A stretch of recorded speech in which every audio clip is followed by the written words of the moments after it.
I work at a fast food restaurant in the bad part of town, which makes it a cesspool for all types of drug addicts, alcoholics, etc. Well, there's one guy in particular who comes in and I really feel bad for him.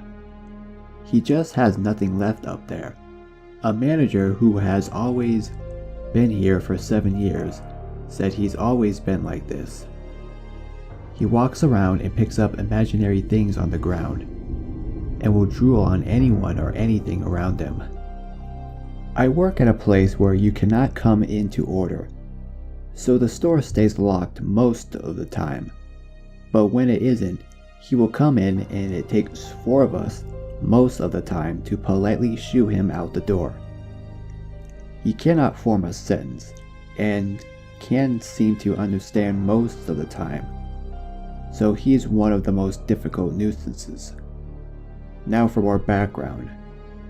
3 days ago we were closed and I was in my car getting ready to leave when he tried to walk up to it. I peeled back, and when I was trying to turn out, there were too many cars to go immediately. This gave him time to catch up with my car and grab onto the door handle, trying to get into the passenger side.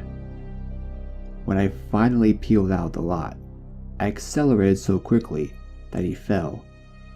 I take the main road home, so there's a lot of street lights and busy businesses with their neon signs on all hours. It was only midnight, and I noticed that absolutely no lights were on for the 4 blocks that I drove on this road. There were no business lights, street lights, or even stoplights. It was pitch black, and at the same time that I couldn't get out of the parking lot because there were so many cars. Now the roads were empty. This all is important because today, I was working with the same guy came up to order, and he spoke in perfect sentences.